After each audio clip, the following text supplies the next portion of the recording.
So we'll call the meeting to order. First item is to approve the agenda. Do you have any additions, corrections, deletions? Move on agenda. Okay, we have a motion. Second. Commissioner McBride, second. All those in favor say aye. Aye. Opposed? Welcome. Thank you, Mr. Chair. We've just begun. We just approved the agenda. Okay. Next item is to approve the minutes from July 25th. Having read the minutes and visited with Kyra, I would move approval of the minutes. All right.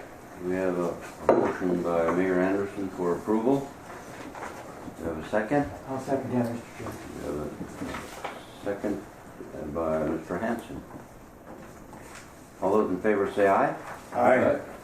Very good. Next item is treasurer's report. Public comment. Public comment. Oh, I'm sorry. Do we have any comments in the public? All right, thank you. Next item is treasurer's report. Treasurer McBride. Thank you. Cold weather testing first. Okay. You can see we had a bill at JLR, so we had $1,000 transfer over to the JLR account and $15,000 transfer to cold weather testing Takeda. You turn the page. Cold weather testing, the bill's $4,149.40. Looks just normally maintenance bills. And the next page, JLR, we had a bill there for $1,193.40. Most of these are internet, Ethernet, and all that stuff, right? Just normal day to day. Not much else going on out there at this point. So with that, I would move to pay those two bills, cold weather testing and JLR. I'll second. Do we have a second? Motion and a second. Any discussion? Questions? Just a Mayor. question, I don't understand the acronyms. On page 6 where you have the reconciliation, what is MERC? M-E-R-C? Minnesota Energy. Minnesota Energy Utility. Oh, it's the gas? Yes. Oh, Yes, okay. yep. Thank you. No, I thought it was an automobile.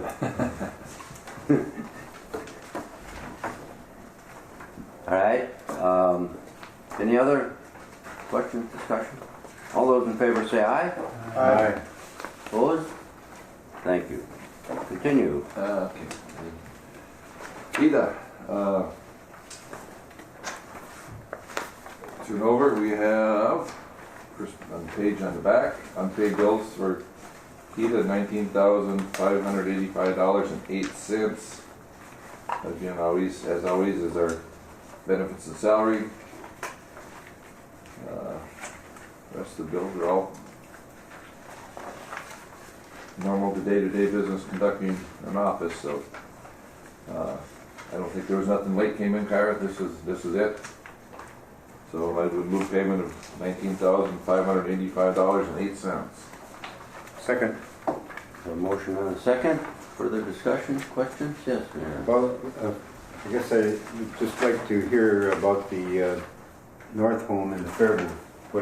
How was activity in North Home for the fair?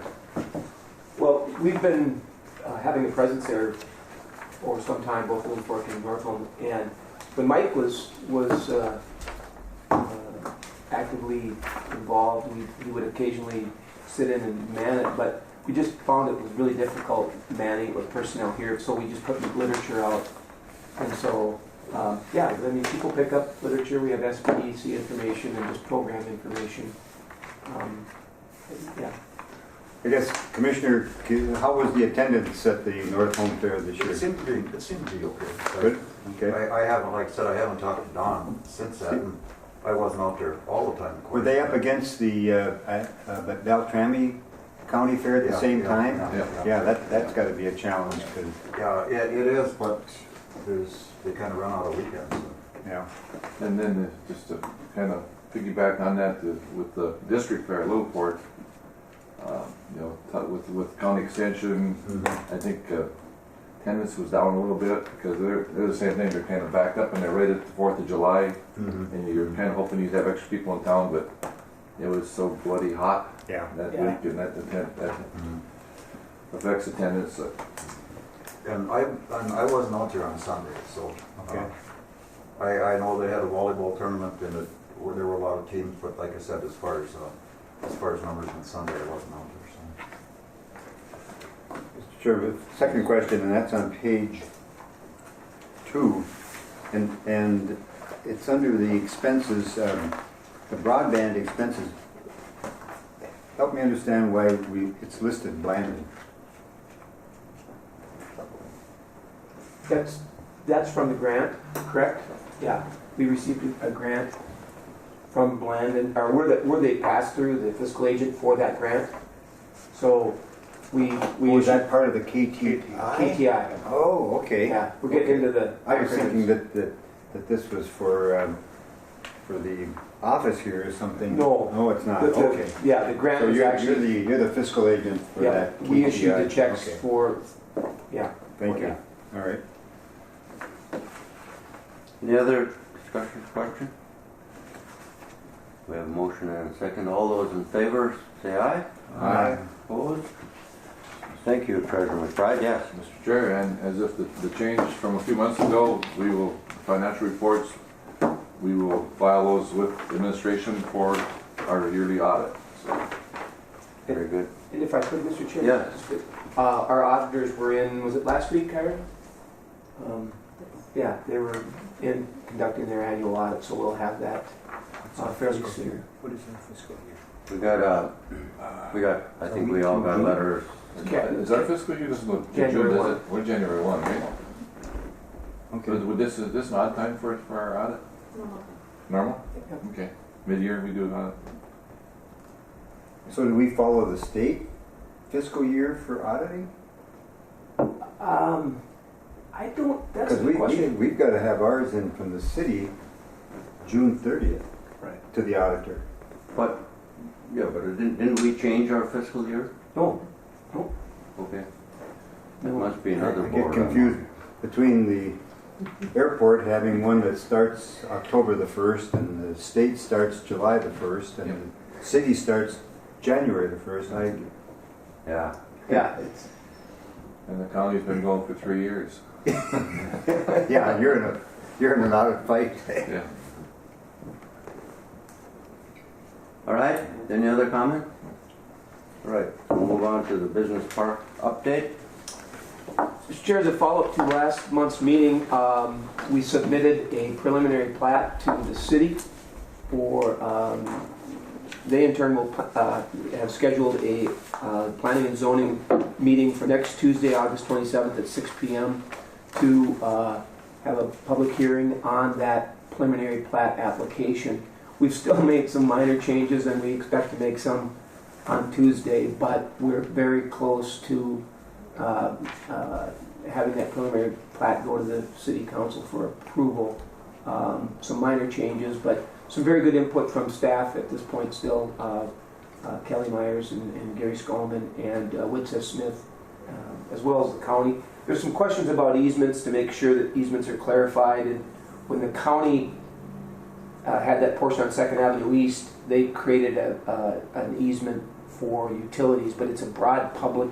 So there are some questions about the language, but I think we're all in agreement. So that's moving forward. And I talked to Ted Brokaw from the city and for the water and sewer work that stubbed into those adjacent properties now, and he's ordered the materials and he's going to schedule that work, so that will continue. I have not heard back, however, as far as a estimate on bituminous and curb and gutter for 22nd Street. So we'll await that estimate and go from there. But we're inching so slowly, but we are inching forward on getting this plot adopted. I believe the neighbors had been notified. I think Yes. I think I got a mailing on it. For the public hearing? Yes. And we have, prior to this, we've conducted a public hearing just to get input on the conceptual plan at that point. So we've been very public about it, and we don't want that feedback. So. Any other comments, questions? Mayor Anderson? Well, with regard to the bituminous estimate, I think maybe our consulting engineer is putting that together. I think we're looking to do that next year when the Highway 53 project is done. Right. Is that was our plan with Public Works? I think we have more information coming today too, don't we? Maybe today, yeah, that's what I'm thinking, yes. So that'll be forthcoming. Any other comments for Director Nevenin? Thank you. Have we had any further contact with the Northland Mental Health with regard to the property? I've reached out to them, and they are assessing two options at this point. The sense of urgency seems to have slowed down. I'm told that it's still a potential option, but their priority option now is elsewhere. They're looking at an existing building. Ed, where? An existing building, the old UHC building. But they're keeping both in play.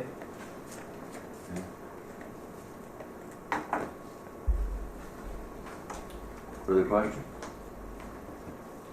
All right, we'll move on to the 2020 budget review. You know, Mr. Chair, before I formally start down this path, I just, I've been doing this, managing the cold weather testing facility. This will be going on 21 years now. And my role with the KEDA, this is going into my 18th year. So we've been at this a while, and we've done, I think, a very good job of budgeting, and we built a reserve over time that has helped fund this organization. And for the first time going through this process with Kyra, we're running into, and we talked about this last year even, outrunning our reserves and finding ourselves in deficit. I caution that it's early, and the deficit numbers might look alarming today, and they are for me. It's kind of naked and unafraid, but we, for the first time, find ourselves staring at a deficit for the organization. And I'll allude to this, but it's due really to a couple of factors that kind of hit us at the wrong time. One was JLR, on top of their annual lease, built in exclusive use time, where they had the whole facility to themselves, and they paid extra for that. And it was a nice source of additional revenue. And prior to that, we had a test client that was with us up until about 2015 that tested in the shoulder season, like 6 weeks from March into May, which really helped us build up that reserve. They have since are not testing with us. So you had that, you had JLR, and then you had we had a number of investments in the facility itself. The facility is 30 years old. We've got the shop office, and then we've got 3 different cold boxes. So just the doors themselves, the door replacement, 5 doors, was over $100,000.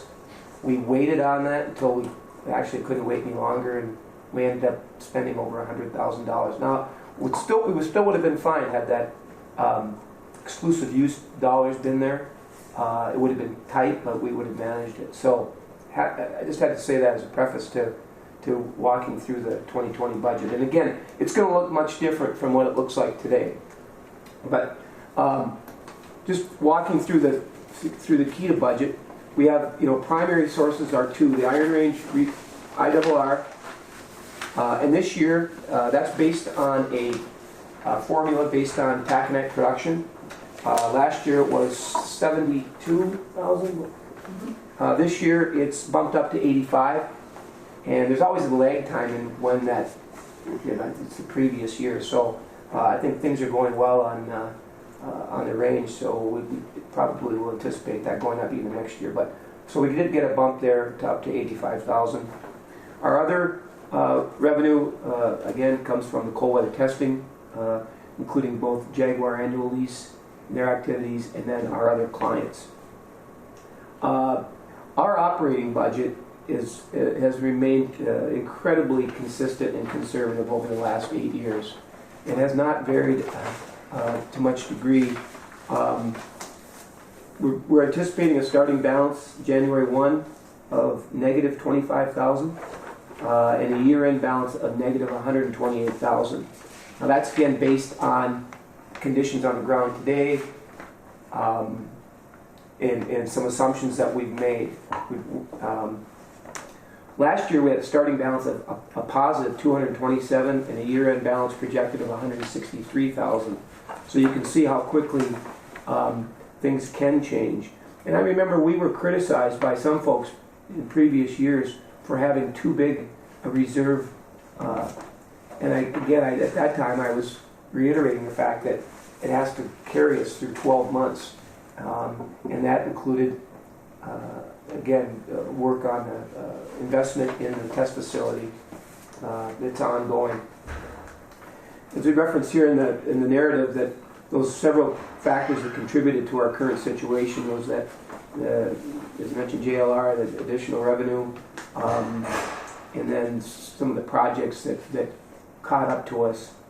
The good news is our testing schedule now, because they're not using exclusive use, gives us more flexibility and some options. And it's not full at this time, but we are filling up. And I would guess typically by the end of September, first part of October, that testing schedule will be informal or solidified. So we're anticipating, significant increase in the revenue side from testers that have not committed yet, but we've been in discussion. Is that reflected in here that? No, or no? That's why we wanted conditions on today kind of present a worst case scenario.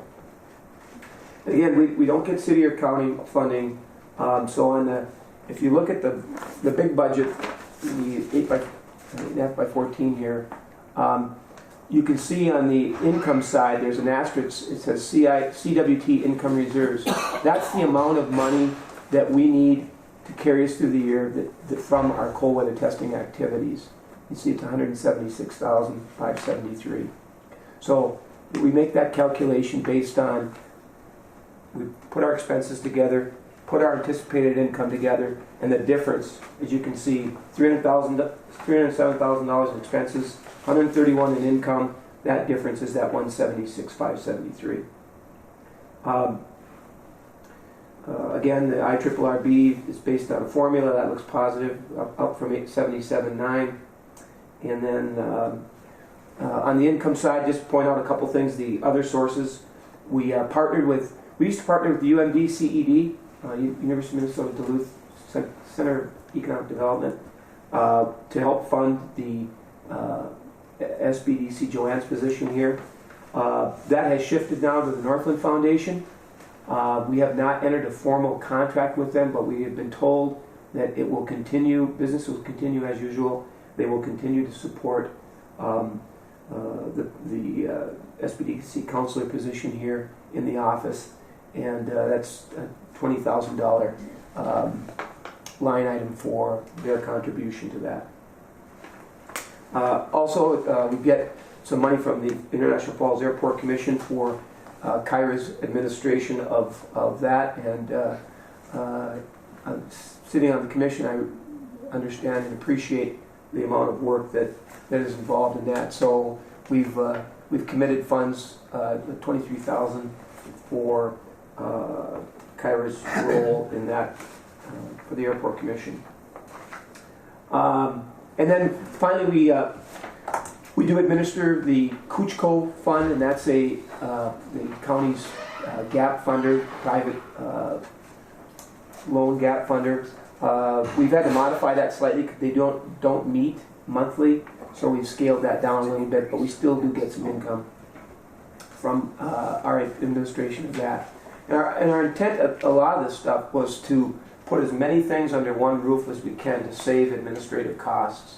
And again, Kyra does a great job of handling, keeping these distinct and separate, and doing all the necessary financials and preparations for those. Any questions on the income side? So following, okay. Yeah. So just get down to the brass tacks here, that to balance on the income side, you're gonna need 176,005 from co-weather testing to balance on the income side. Well, yeah, and even that event still leaves us in a shortfall. So there's, that on the next page, that another 73,000, is that in the blue there?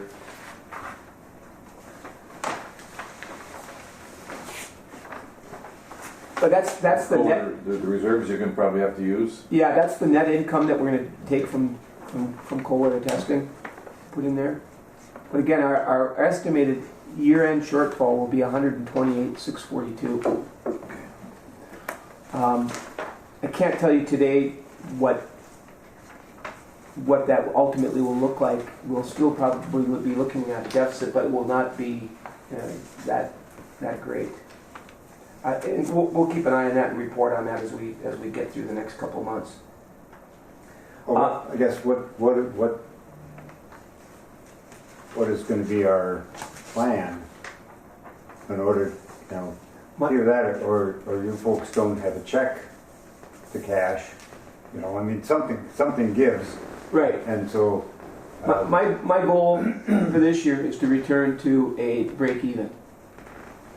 Going forward, again, to build those reserves up, we're going to have to build revenue, which we do through our cold weather testing activities, keep costs where they're at, expenses, and we've done a great job with that. And we may have to look at some alternatives. We may have to approach the city and county for the loan repayment to get to waive that one-time repayment of that loan for the coal box to get us whole. What do we have, 2 payments left Yeah. to the city and county? 3. 3 payments? And we're anticipating making a payment within the next couple of weeks, correct? We got notification that JLR funds are being wired to us at this time. And so that would leave us 2 then, if we make this one Correct. in a couple of weeks, that'd leave us 2. That's what I was thinking. I mean, that's throwing that out there as a potential. Help me, where do we have that on our expense for is it under cold weather testing or under KETA? For the loan that you're having to pay back?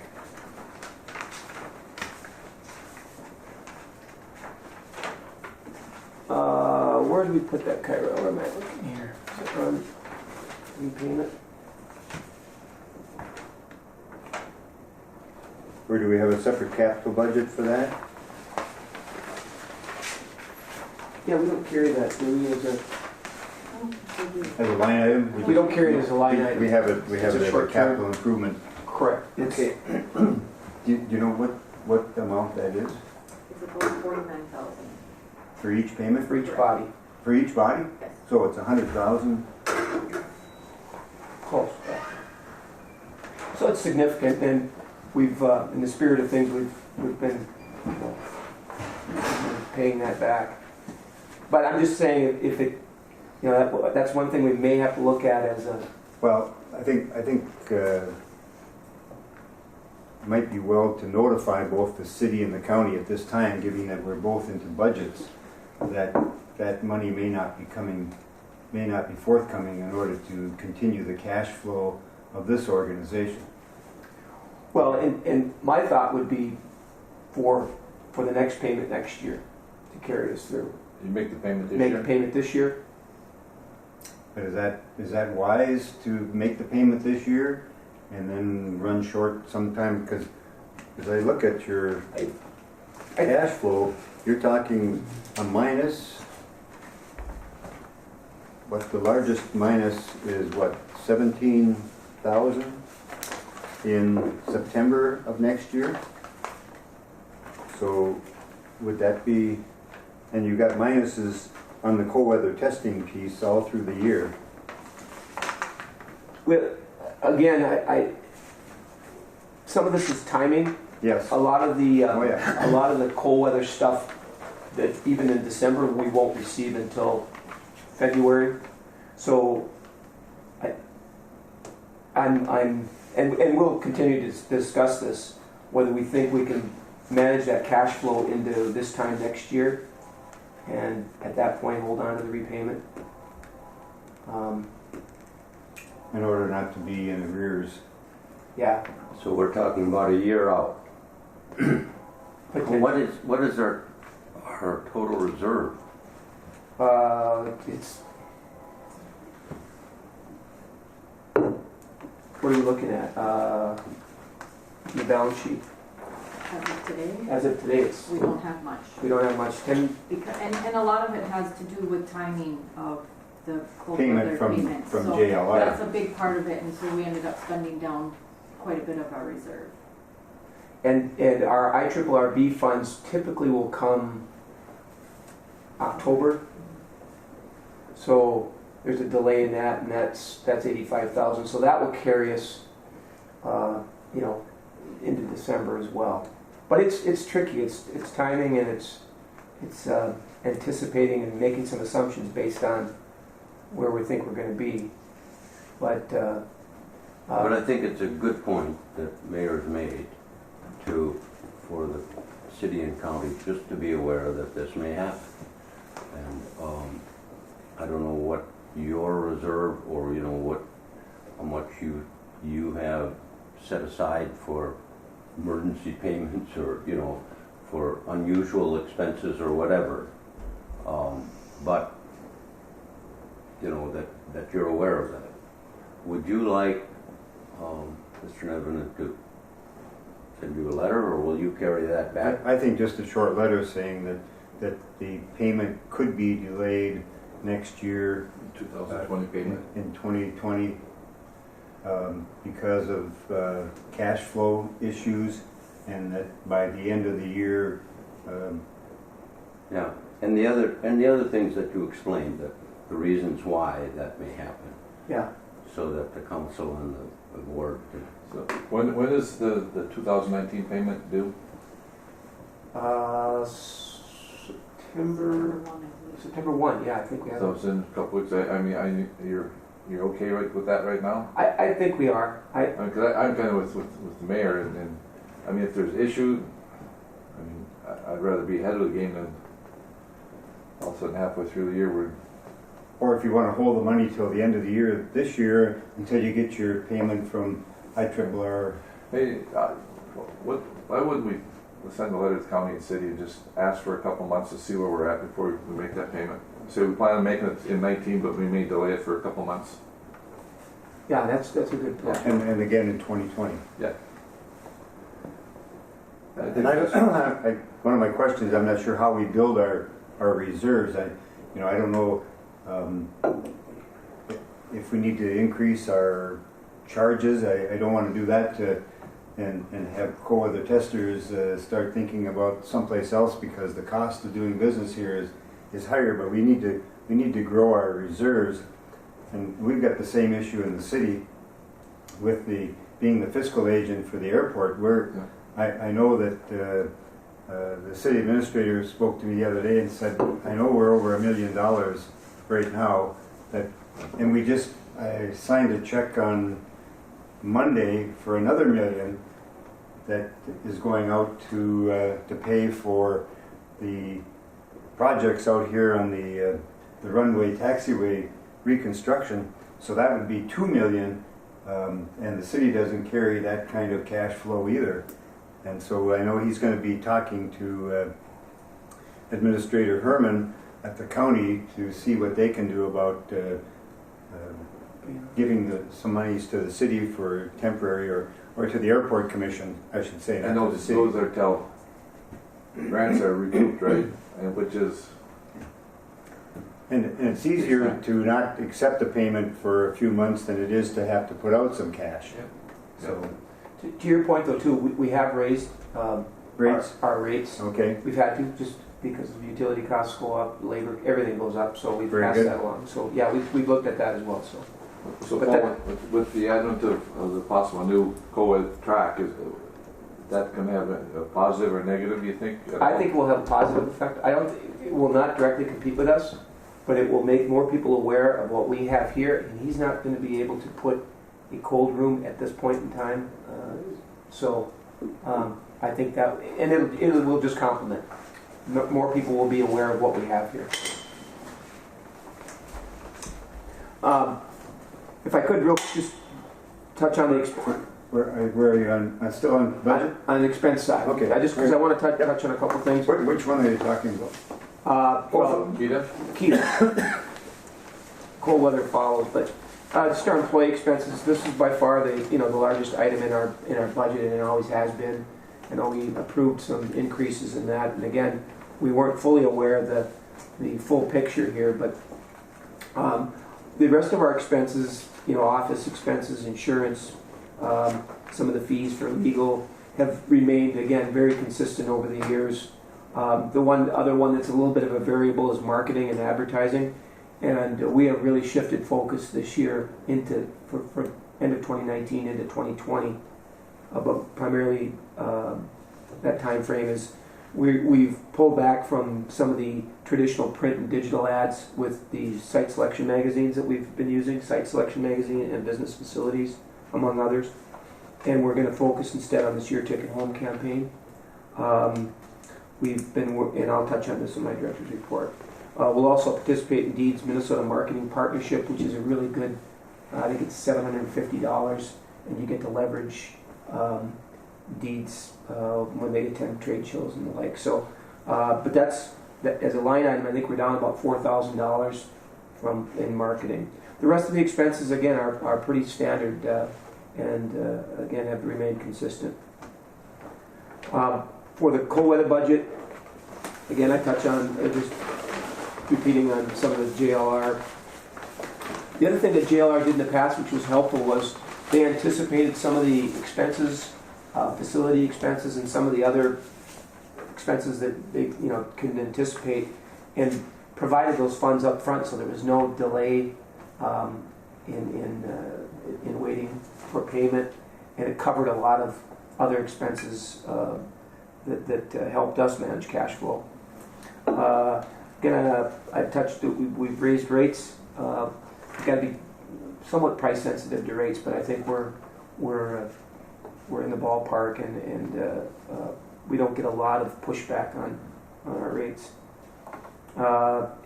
Tricky part, as always, in cold weather is trying to anticipate the expenses. We've looked at historical, of course, to draw from, but it's always based on the severity and length of the season. Snow removal, utilities are big costs now with three cold boxes. So again, I think we've done a pretty good managing expenses, but this year especially, we're going to have to keep a real tight control on our expenses on that side. We've got a really good team. Again, kudos to the Anderson guys and Tim Jackson and the support we get from those folks. We've been at it a long time with them, and again, they understand our situation and help make it work. So with that, I guess I'll answer any additional questions. Mayor, The first one would be up on the economic development, KETA, on the airport commission income of $23,000. Are we anticipating raising rates to the airport now? Because I know we've increased salary, and so are we looking to increase the airport charges to balance that? I don't know where we're at. We haven't formally. I think I would put a question mark at that 23,000 because I think make sure that that's covering the expenses of KETA for the airport administration. Secondly, under the broadband, being the fiscal agent for the KTI, have we received the funds and we're expending them? Yes. Or are we, okay, so we're not putting out cash. No. And then getting reimbursement. No. Okay. We checked with our auditors on that. We've done it in the past, and so we just keep that as a separate item, and dollars in, dollars out. Okay, and then the second part of that question would be with regard to the housing study that was done. Did KEDA come out whole Yes, on that housing study and being the fiscal agent for that also? right, yes. Okay, so those weren't impacting our cash flow then? No, and I'm gonna be sensitive about anything like that that could impact us. Those worked out really well because we received the funds up front, we had matching dollars, and then the dollars just go out, so. So I guess my concluding question would be, do you have any thoughts on how we can grow our reserves so that we do have the cash flow? Because these businesses come in and like every business that operates, you got to buy all the goods and you got to provide all the services before they pay you back. Right. And so, Well, that's been the tricky part, is, you know, from a revenue perspective, really, the only big opportunity is that the cold weather side. You know, going back to the city and county, we may have to look at that in the future, even if it's for nominal. But I think we've got a good track record here of operating, and want to continue that. I know the strains on both city and county budgets, but that may be something we have to look at in the future. But again, my goal is to try to get squeeze as much out of that cold weather revenue as we can to cover that. Other questions, comments? well, at one time, the city and county did contribute to KEDA. Do you remember what that amount was? Well, when we first started, it was 50 each. And then- 50,000 Yeah. Then it was annually? Yeah. And that hasn't been now for a decade or more. Yeah, 2008, 2009. I'd have to look back. I don't know, Councilor Droba, any thoughts on If that's what the road we're going down, I would rather do that or decide that the holding a payment for next year than this year that our budget's already in. But now is a great time to have those conversations as we're going into the budget, because I know we're going to be extremely strained going into the next year for how we're going to fund stuff. So whether we're looking at not getting revenue in the next year or additional funding going out, I mean, now is the time to have those conversations rather than find out in June or July that we're going to have to change, which will highly impact a very tight budget on our side. Thank you, because the Airport Commission is looking at a project for the taxiway next year of 14 million. And that's going to take, and the issue with the airport is that you have to make the payments, and then, as Kyra would tell you, you've got to send those in and get the payments from the FAA and the state, and hopefully you get them back in 3 weeks. But otherwise, you got $1 million a week going out, and that gets to be more than the cash flow that the city could ever put together. So I know that Kyra and Administrator Herman of the county and Ken Anderson of the city that they're looking at that, but we've got to be, next year could really be a challenge in not having the bank call us up, because you don't want that. When we go to testify for the bonding, we need to be very good. Yes, that's right, when we testify in September. You know, and essentially, the loan repayment, the county and city, we co-own these facilities. I mean, we're just paying ourselves back, essentially, what we're doing. So if we need to hold that payment back, we're not owning anything, we're just paying ourselves. Right. So I appreciate I that. don't see that as an issue. I mean, I can't speak for the other commissioners, just as you guys can't speak for the other councilors, but, you know, that's what we gotta do to get through this rough spot, and hopefully it's just a rough spot. Yeah, thank you. And that's what I said, like last year we had a starting balance of 227 and the year end of 163 anticipated. So this is really an anomaly for us. So we just haven't been here before. But I think we really need to look at spending. Any issues that pop up, we need to really think if it's needed. You know, obviously we need to keep the pillboxes functional, but you know, if we can get by with old lights rather than putting new lights in and stuff like that, we just got to tighten it up. We've already had that conversation over there that we just put all big projects on hold. We've got one that we need to do to satisfy requirements, but Well, before, I mean, everything we did, JLR reimbursed it for. Right. But now you said these doors, that was our baby, right? most of it was. Yeah. So, Thank you. Any other comments, questions? Oh, one other thing is part of our IRRB, we need a resolution, an annual resolution to IRRR accept it, accept the to, request. yeah. Do you have a copy of it in the, You should have a copy of that. is it the yellow one? Yes. It's in your packets. I don't know if I put it in. No, I don't think we Oh. have. Okay, just- No, we don't have it. Oh, it's mine. My goodness. Got too much paper here. Never too much paper. Oh, I misplaced it, Kyra. I have to go back and find it. Can we, Mr. Chair, come back to that before the end of the meeting? I'll find that resolution just to put it before you. Yeah, certainly.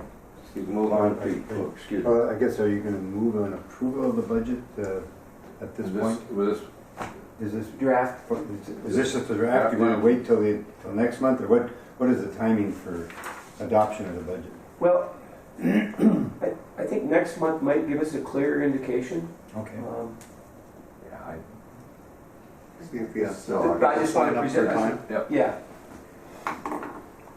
All right, so this is for information.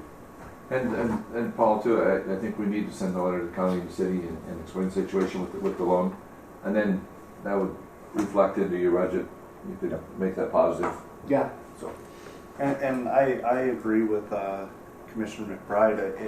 It makes more sense to not make the payment than to have us start making payments back to Yeah. PETA at this time. But again, if it's going to be revenue that we're expecting, I think it would be well served to have a letter so that we can reflect that in our budgets going into the next I year. appreciate that. Yeah, in the spirit of this whole body and the city-county relationship, I think that's worked out really well, and we want to kind of hold to that, but appreciate the flexibility there to give us some breathing room. All right, you want to move on to the director's report? Yeah, just a couple items I wanted to share. Some activities. The Don Ness event, as you recall, we were partnered with the Chamber and primarily the city held this event at the Merrick Inn. Over 50 people attended the presentation, and it was describing our community, the importance of shared narratives and common purpose. Don Ness, who's a former Oberstar aide, Duluth City Councilor, and two-term mayor, shared his experience, and he went back into the 60s when they had the billboard that said, "Last person to leave Duluth, shut the lights out," and the transformation that took Duluth from a kind of an industrial city to more of a tourism and a kind of a hip regional An event. right? And plus their medical, their medical industry is flourished. I mean, that's by far their greatest industry before. So. Yeah, in fact, Essentia's investment, I was told, is second only to the Viking Stadium in terms of the largest investment in recent Minnesota history. But again, I that was a great message that we can all kind of, it's like when people ask about your city, how do you talk about it? And it's about adopting an attitude that, that we're moving forward. There's things happening.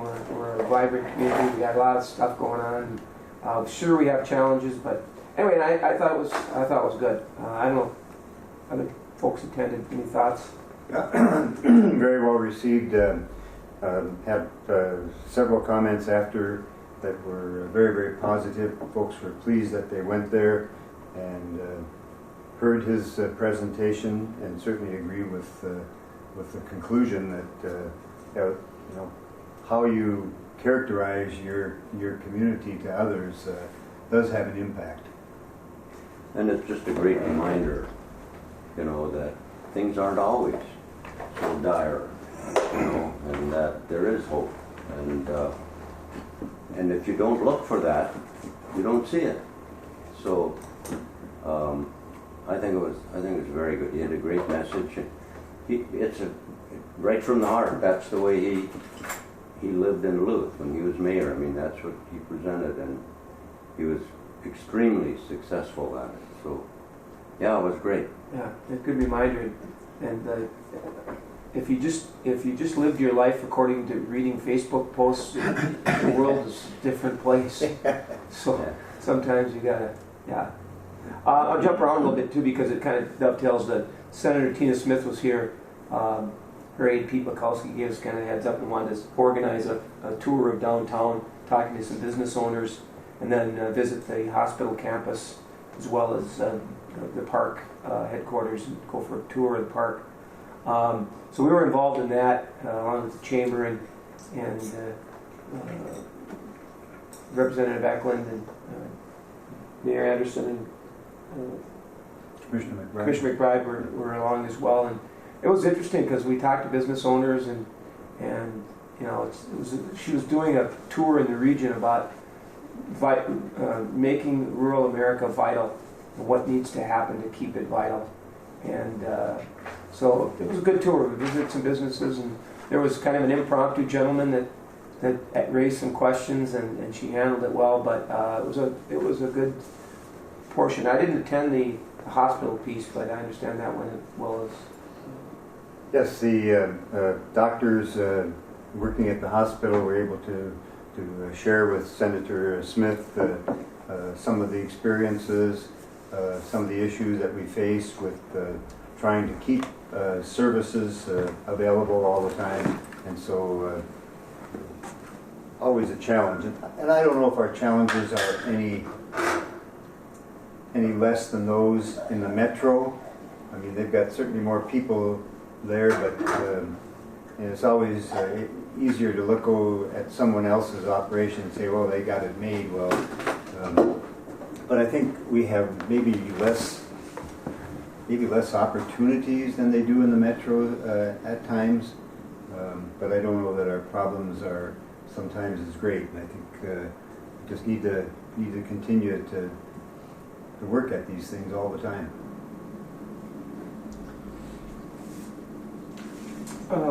Further, KTI Bland and Broadband, again, I kind of combine those two groups, but due to the work of the KTI team, we identified areas underserved in Cooch, and we did a follow-up survey in those areas to gauge consumer interest. Would you buy internet if it was available, and then what would you pay for it? What kind of speed would you want? A provider stepped forward to apply for a border-to-border broadband grant through DEED and IRRR, to help bring fiber to the premise internet service. That's huge. The areas, Pelham Junction, Rogers Corner, Ericsburg and Ray, and then Captogama.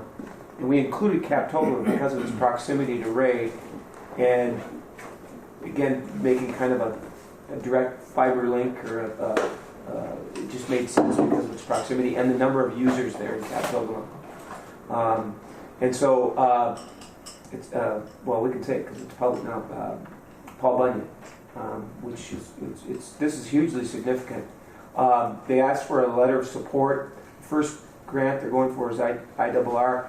It was due yesterday or today technically, but they wanted them yesterday, so I wrote a letter and included it in your packets on behalf of KEDA supporting their grant application. So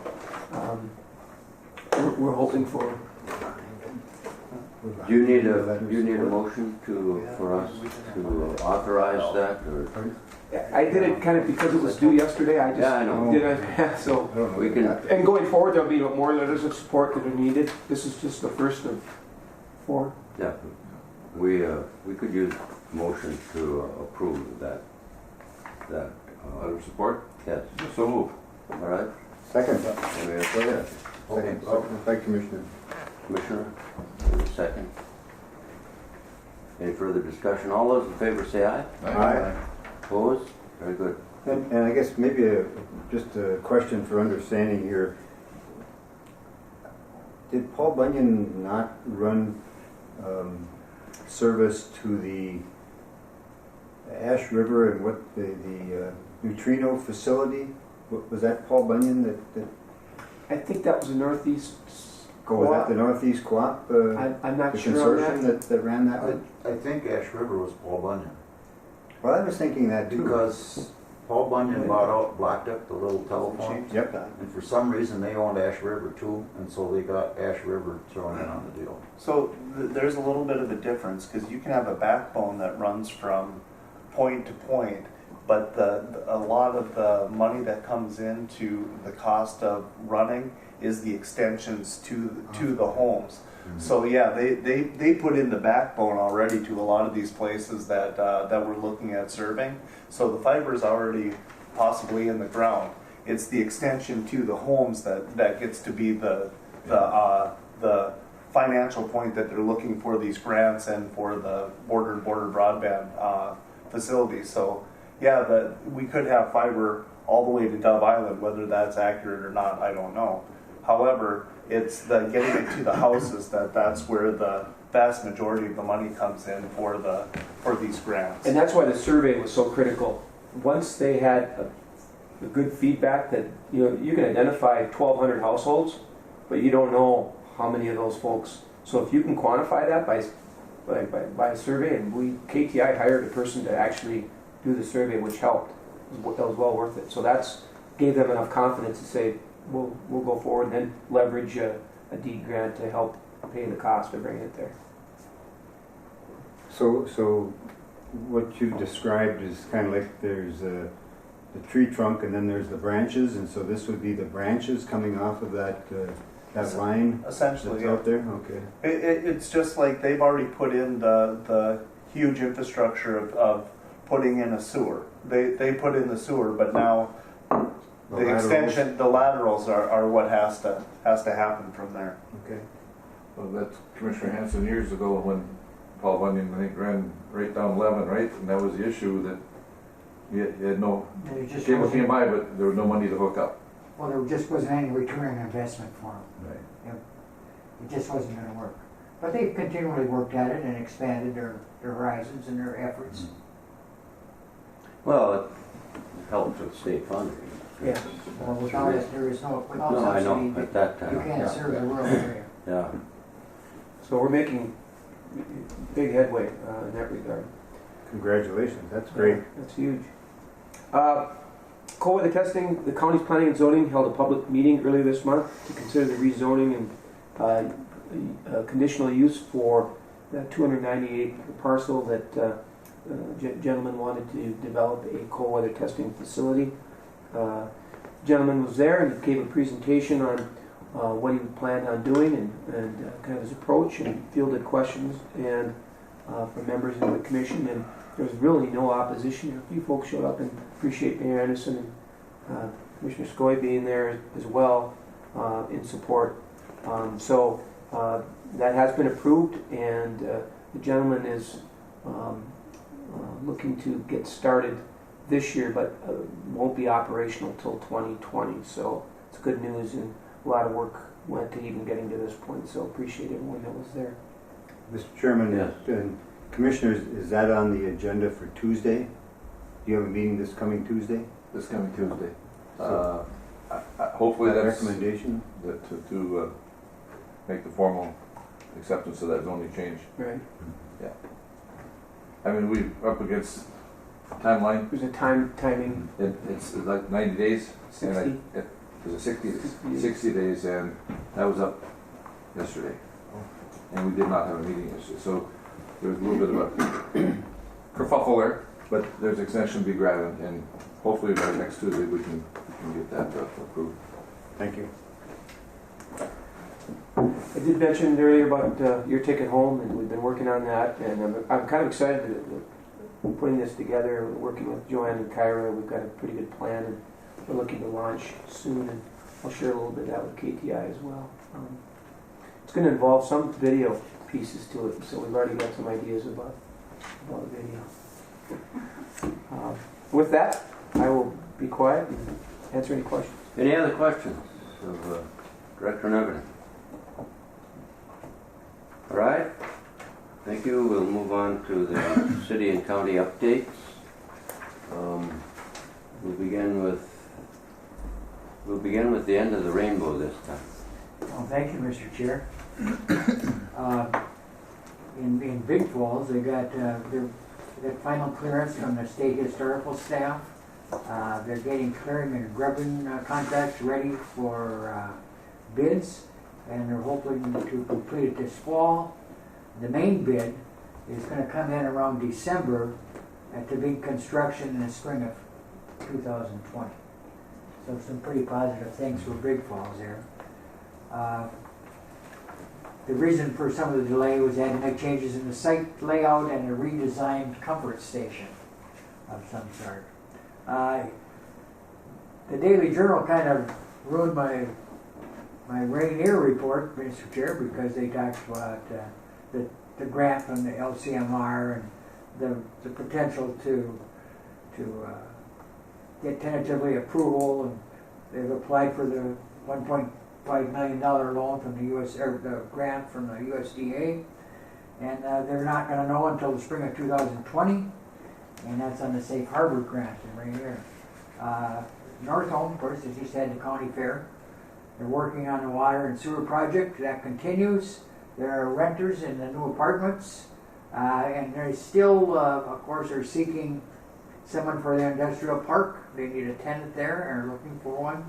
And they've also been chosen for the Blandon Growing Communities program, which is an ongoing thing. They met a couple times, and there's a series of other meetings coming up. At the end of the rainbow this past weekend, we hosted the North American Sturgeon Championships, and it started out with a 2-hour fishing contest for kids 17 and under. We planned for 100 and got 95, which was, we're very pleased with. And then on our main contest, we had 289 people register, and the prize was over $2,700, the main prize.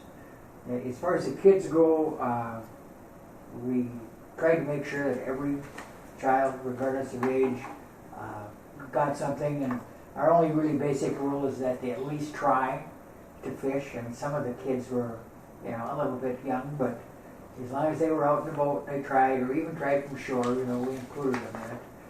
And we were lucky enough that a couple of folks from the VFW came and helped out with the kids tournament, and we had some very wonderful donations, cash donations from both the Pedette and International Falls area, and as well, the retailers like the business plan that they get paid, but they seem to go out of their way to give discounts and help out too. So it went well. The weather interrupted the last half hour, but it was pretty orderly, and people came and went, and we didn't get any, there was no injuries, and of course safety is a big thing, and I guess I'm curious what Councilor drove out there and had his daughter with him, and I'm hoping you think that the investment that the VFW made worked out well, and we had plenty of kids. Yeah, no, we had representing the VFW was myself, Dennis Manreen, and Brian Briggs. We thought it was a fantastic event. We my daughter fished, caught one sucker. That was good. No, it was a great event, and the food was fantastic. The event, the amount of people. It was the first time I had been at that event, and I was shocked on how big it was and how many people were around, and all the RVs, and who would have thought that Birchdale was the center of the universe that one day? How many did you say in We there? had 289 That's what I- and 95 kids. And we planned for 300, so, you know, it was a full thing, and, you know, our issue is there's only 9 of us. So it's hard to get volunteers, you know, and to maintain it. It's a day-long event, and it went well, and we do this to raise money for the community. It's all volunteer. It costs about $700 a month to have our community building just sit there. So, you know, we have to have ongoing Sure. stuff. Thank you. Any Just one- questions? Just one thing, where in the Birchdale Park, and I talked about it yesterday at the county, was, Commissioner Leo Trump from Itasca County, and Lester Koochiching, the ex-retired Health and Human Services Director. Well, they fish Rainy River a lot, but they made the statement that Birchdale Park is one of the finest parks in the state of Minnesota. And it's a county park, the way it's maintained, it's so neat. Now it looks like Concom's gonna put some money into maybe some playground equipment there, and Yeah. it's gonna make it just that much better. You know, the fact that it's free changes the entire use of the whole place. Neighbors use it, people come and go. The folks who are angling for sturgeon have probably tripled in the summertime because they can plan a whole family vacation around it, and if they have a little fiscal issue or something, there's no payments at the park, and it's kept up well. Yep. Private contractors, and so just so people know, there's the park at Clemenson, the park at Frontier, Roadside Rest, and the park in Birchdale, Nelson Park, are all supported by Concon funds that come from the state of Minnesota, and they're raised by natural resource use, mainly timber. And they have to be spent within that area on certain activities, and I think it really gives a boost. And you know, we did have parking issues when we get 300-400 people there. And I never thought it would happen, but it's kind of surprising how many people come and just watch. I found that interesting too. That was one of the more interesting things that I found, because we had planned to use a boat that day, but we ended up fishing off the shore. And I ended up sitting with a group of guys, and all of them had their binoculars and just sitting there watching out. And none of them put a line in the water. They just had lunch and were watching. Oh, there's one over there. And it was interesting. It was probably the slowest fish caught one we've ever had, especially the one for the youth. Just a 34-inch fish. The young lady won a bicycle valued at $600 plus a real nice plaque. And 65-inch fish won the second one. And the gentleman caught the fish, and it was recorded by the judges, and he put it back in the water and he quit fishing. Didn't think he was going to get anything better. So it went well, and I'm still healing. I had some wounds. But yeah, it went well, and if it wasn't for folks like Kyra Hasberg, it wouldn't happen. Great. Yes, Mayor, you had a question? Well, yeah, my question is not with regard to the to that sturgeon fishing contest, but to the World Plowing event that's being held in Badette, and is that going to have any effect on Birchdale, Cooch County? It's going to have an effect on International Falls. It's going to have an effect on Bemidji. It's going to have an effect in Roseau. They expect 25,000 people to come. And that is actually not very many when compared to when they've handled it in some of the European countries. Because there are folks from 28 different countries coming as competitors. So every little bed, every little thing that you can think of. And as well, I should like to mention that the Visitor Convention Bureau in the falls here gives a $500 credit to North American Sturgeon Championships to advertise on the Iron Range in Grand Rapids and Bemidji, and they have checked with the local hotels, and they all know that they get that $500 back in spades.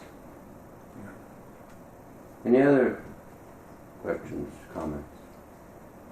From the county board? Actually, Mike covered most of the things quite well. On that plowing deal, I think they were even talking about beds as far as Grand Forks and Grand Rapids and stuff. Wow. It's that big, and What is the date of that? it's, This weekend, Friday. Labor Day weekend. it's Labor Day weekend. Well, I thought it went on Monday, but No, it doesn't. it It's doesn't. Friday, And I Saturday, was Sunday. corrected on that. And yeah, and that is going to be quite a big event. So. Yeah. And on Big Falls, they've had a little trouble with the Historical Society coming, and some of the changes they had to make were some footprints in the buildings. But I think that at the last meeting I was at, I think they've resolved all of them. Am I correct in that, Mike? Well, It's some- she told me last week they they've got the okay, they don't have it as a formal document, but they're moving ahead. Yeah. So they won't have any construction this year? They're hoping to have clearing and grubbing, This year? yeah. Okay. Commissioner McBride? I just, last week we met with Senator Smith, and I found the visit with her to be went very well, and I thought she was very genuine, talking to store owners. And we went to Small Town Tech, and the first time I'd been in that building, and Ted Sexton, he really impressed me. He made a couple statements that, one is, they judge by how they service the community, not how many dollars they take you. He said, we patterned after Super One, which I thought that was just an excellent statement. I was impressed with that. Tomorrow we, counting VSO, and we're holding a stand down tomorrow at Bacchus. I hope this is well attended by veterans. I'm sure it will be. September 5th at Bemidji State College, Bemidji University, we will be appearing before the bonding committee for 124 overpass. I think the airport one's going to be in Masabi. Yes. At a later date. Yes. Island View Sewer is winding down with pretty much everybody's pretty much hooked up and going through a lot of the restoration now, and those become issues because you try to put everything back the way it was. And it's kind of hard when you use dynamite to get things back to where they normally were. We hired an engineer, but a part-time engineer, but we're having some issues with the state of Minnesota. Trying to figure out what the law exactly means when it says you must have a certified engineer on staff. So we're working through that. Highway 53 road improvements started now between here and Cook. I guess the bypasses or the passing lanes are started. Passing lanes, 4 passing lanes that will be under construction between now and in the middle of October. So it. Anything else, Commissioner? Well, I was going to say, and I don't know about Highway 6. I have not been down that. I've had a lot of people call and ask how it is, and I kind of avoided it. I heard it's very nice. Yeah. So that's completed? I think it's pretty much completed. It's getting close, but yeah. They were just on the last section towards Big Falls. All right, City, Mayor Anderson? Well, first of all, thank you to the Koochiching Economic Development Authority for the support with the Don Ness event. I certainly think it was well received in the community. The newspaper did a wonderful job of capturing the essence of that presentation. Attended the Planning Commission, the County Planning Commission, and the cold weather testing site, and I think that is very exciting for the county, for the city of Little Fork, for the city of International Falls, and certainly hope that the county board sees the value in that on Tuesday. Airport work is completed on the first 1,000 feet of the runway and taxiway reconstruction that is done now. I believe they've got the markings back so that we're at full use of the runway and taxiway again. And then phase 2 will start next spring with reconstructing the taxiway and expanding that to allow for that to be the runway when the runway is done under phase 3. So lots of work to be done in the next couple of years on on the airport infrastructure. The city will be doing street improvements here. I think right after Labor Day we've got 8 or 10 blocks of excuse me, of street improvements that are going to be done. We've got some new businesses opening in town, and then unfortunately we had one announced last week that they're closing. So things come and go here. Probably in budget time, I'll leave that to Councillor Droba, who heads the budget committee. But I think the issues of cash flow for both the airport and the ambulance are a couple of those items that we need to really focus on. So turn that over to you to. Oh, that was a nice segue. It's a tough one. You got a big challenge there as chair of that. Well, as Mayor Anderson said, we do have struggles with our budget going into next year with the large sum of money that both the city and the county have to put forth for the airport project. Additionally, as it's been reported, we have been struggling in our ambulance department. We have been running at a deficit in that specific department, and we're going to have to figure out how we do that and what that looks like. We have had conversations in committee that obviously the need is there. We need to have our ambulance service, and that may be something that we have to fund at a deficit moving forward. We have raised our rates. We have done a lot of things there, but it really comes down to what we're able to recoup on Medicare funding. That's basically it. It doesn't matter what our costs are. Medicare only pays a finite amount, and it usually doesn't cover our costs. And as we have a older population that uses the services, we do run at a deficit every time that ambulance goes out. So the more calls we get, the more money we lose. It's not a good business model. So we are going through that with the budget, and that's why I made the comments that we have. It's easier for us to try to plan for what funds may not come in next year, rather than try to figure out in the middle of our budget year what funds have to go back out. So I appreciate Director Nevinen's comments on our budget here, because it'll definitely be affecting both the city and the county. As for considerably more fun stuff, the Bass Tournament tent is going up right now.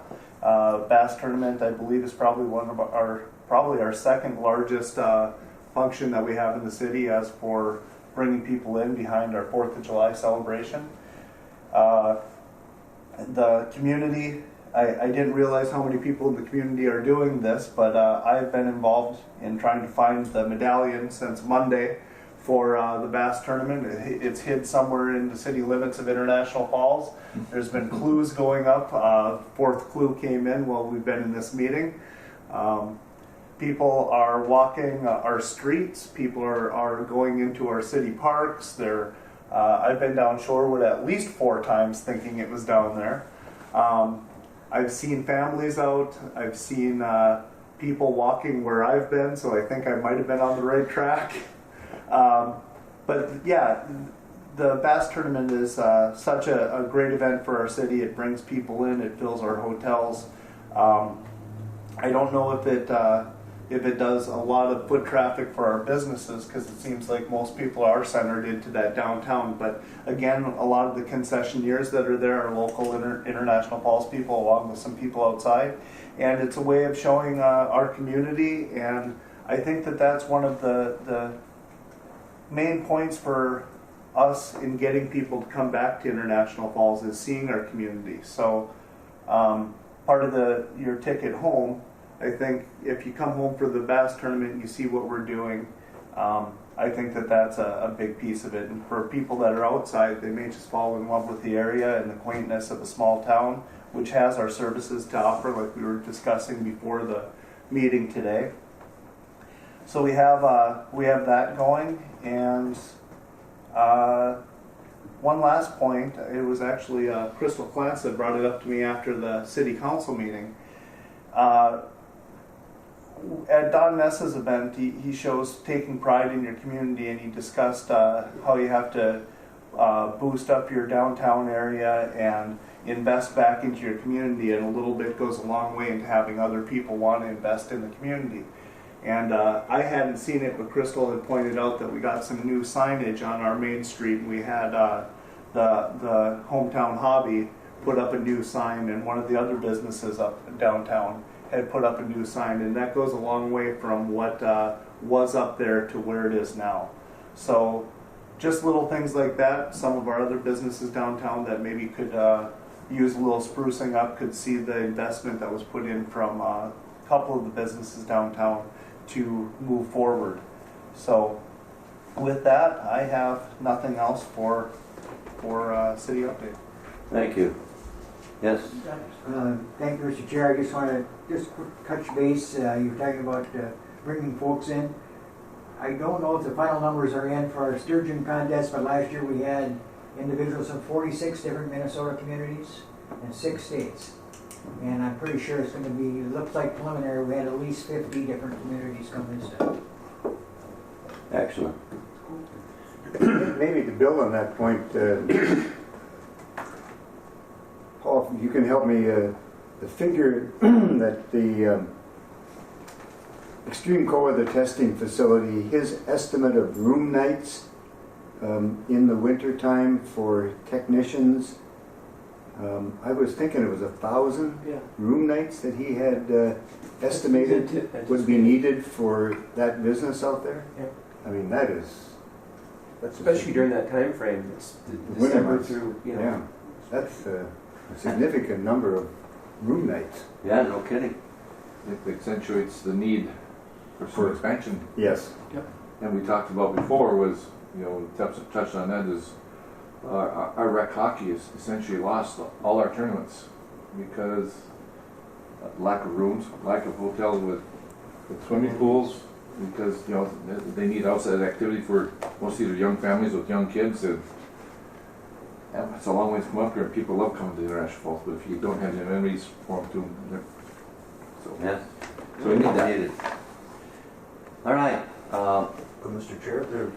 Public comment, Terry? One more. Oh, yeah. I was just going to mention, I don't know if what's been set up here, but have you seen that article that the DNR wildlife managers have come out saying that they're being forced to cut too much wood off wildlife off areas? Yeah, I've seen that. And that's, you know, could have a negative impact on On the industry here. on the industry, and it's a kind of a general thing, but I think it's all a little bit because of the new director of the DNR and stuff, and it's kind of just a follow up on that. So.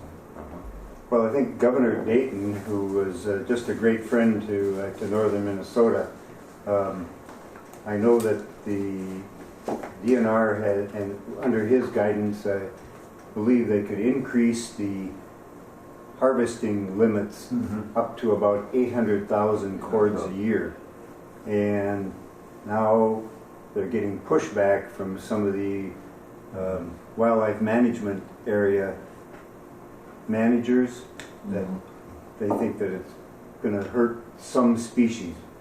It seems like they're really not talking in very definitive terms, just Generalizations. yes. Yeah.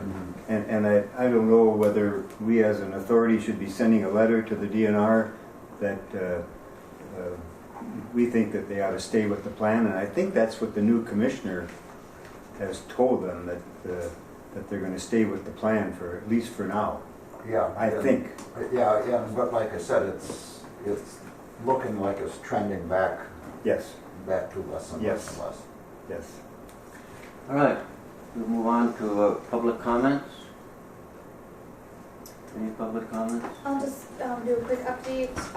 Our resource, Koochiching Resource Council, we are having a movie day Saturday, September 7th at 10:30 at the Cine 5 Theater. It's going to be a fundraiser for our group, so those funds will be able to use for different childcare activities that we do in the area. We were awarded $5,000 grant from KCDA for the Little Fork pod model. So we are currently investigating heating, air. I'm having the state fire marshal look at that, and then for equipment. We should know if we received the $10,000 from the Northland Foundation deed grant in the next couple weeks for that model too. We continue to investigate space at St. Thomas for an additional pod model. We have a meeting with Maureen, the director of Kootaska, Carrie Clay Bundy at Little Fork, and then Renee, our current licenser here in the county, on the 26th to go over the pod model, look over it, and make sure that we're ready to go. We'll be starting junior achievement here pretty soon for the next school year, so surveying what classrooms, teachers, and schools want to participate in JA for the year. And then we have a new business, the Northern Skin Rejuvenation. They've opened up, they're located kind of by the post office there, and they have different services, so they're one of our clients for new businesses, so it's exciting. Okay. Any questions? Thank you. Any other comments, public comments? All right, the next meeting. Mr. Chair, Yes, before, I did find the Oh, the resolution. resolution. you want me to sign that? Well, we need to move, I would move adoption of the resolution. Do you want to? Do I need to read it? Yes, please. Okay. Yeah. I have to. You gotta go sneak look out, for the guys. medallion? No, No. I have a 10:30 I have to be at, but, Thanks, Art. yep, thank you. Whereas the Koochiching Economic Development Authority, hereafter the applicant, is a governmental subdivision organized and operating under the laws of the state of Minnesota, and whereas the applicant has a need for grant to assist with the economic development authorities as permitted under the laws of Minnesota, and whereas the applicant is submitting its request for application to the IRR for fiscal year 2020 grant funds. Now therefore be it resolved that the applicant's organization hereby authorizes and approves making application to the IRR for FY 2020 funds to assist in economic development. Be it further resolved that the applicant's board chair and director are hereby authorized and directed to sign and submit application for the said grant monies and all applicable contracts, documents, and agreements associated with the grant or the application for it. Voting yes. I would move adoption of the resolution. I have a motion. You have a second? Yes. We have a second. Further discussion? All those in favor say aye. Aye. Opposed? Very good, thank you. I'll consult, you need me to sign that Yes, sir. at the end of the meeting, or? Okay. Next meeting, I have September 18th, which is the third Wednesday. What does that look like? The problem with that third Wednesday, it keeps clashing with Commissioner Pavlik's and my meetings with the Joint Powers Board for sewer. Yeah. How about the 17th? That's County boards. okay. The 18th, the 19th is ARDC so do you want to look at the week before? Well, you know, and one thing, talked with Commissioner Pavlik yesterday, and I don't know how this board feels about this, if we met earlier than even 9 o'clock, you know, could we move the meeting to 8 or 8:30? That's fine. And then we'd be out here, and then we could still get to wherever we gotta be by 11 o'clock. And what are So you? we, you know, we could go to the 18th of September if the meeting could start at 8 o'clock. Is That's that okay? that's Rainy River Foundation for Paul and I, and But at that time, the in the morning? mayor, that's at 8. Oh, well, So, what does the 17th at 8? no, 17th of Okay. February. Tuesday. All right. The week before, That's too early for bills. Yeah. it's what? Too early Oh, okay. for our bills. The week after, I will probably be gone for sure, but not for sure. That's an oxymoron, isn't it? Probably for sure.